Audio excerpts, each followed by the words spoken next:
Weather's been great across our region, not so much in the Atlantic. We keep talking about the tropical systems, but check this out. We've got, of course, Lee. That's been the big one. Already made it to a Cat 5, spinning out as a Cat 3 now, but several other storms already spinning. Crazy stuff out there. Lee is the big one, though. Right now, Cat 3, winds of 100 and looks like just dropped to 105, gusts of 125. So weakening, but it'll start regenerating again. The good news is, look at this, latest path from the Hurricane Center's got it going right up that way.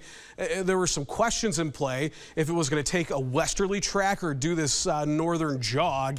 And actually, because of some weather that we're going to see, it's going to push that thing out into the Atlantic, maybe give St. George an issue and then eventually up towards Nova Scotia. But it looks right now to keep at least the worst of it away from the eastern seaboard.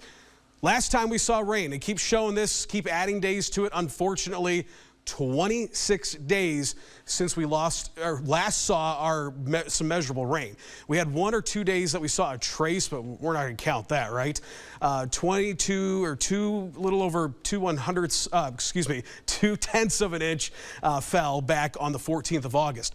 We are at least have the chance going into the day tomorrow into Monday to see our next bout of measurable rain thanks to that system you just saw there. Clouds start to increase throughout the night.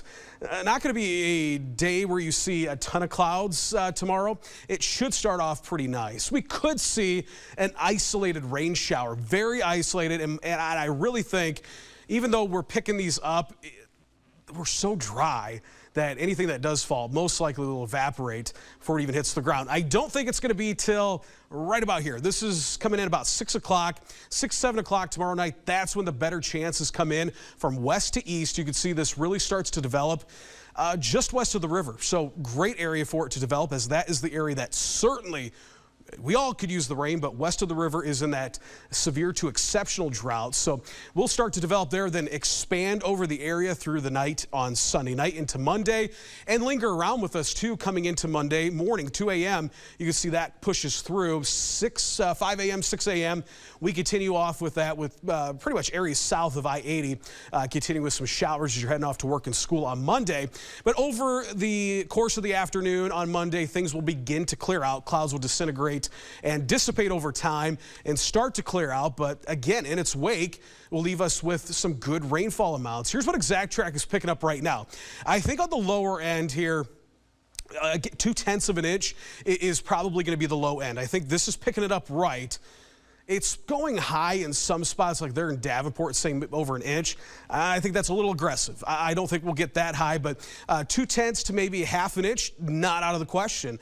And again, we'll take whatever we can get, but does show a little bit heavier activity to the west of the river where we are in that exceptional to severe drought. Temperatures will begin to really tumble too. That's once this system passes through, big changes come with our weather. Tomorrow, 70s, low 80s until those rain showers start. You can kind of see those clouds build in and we start dropping that temperature. Check this out. And I think the lower end of this is probably a little bit more on par. The model we look at here runs pretty hot and it's kind of doing that the same, but really putting us in almost a fall-like pattern. When we show you that 7-day, you'll see that as well. 55 tonight. Tomorrow, again, will increase clouds throughout the day. Rain showers can't be ruled out, but definitely increase as we get to the overnight and into Monday. Low 70s all throughout the next 7 days. Mid 70s by the time we get into the weekend.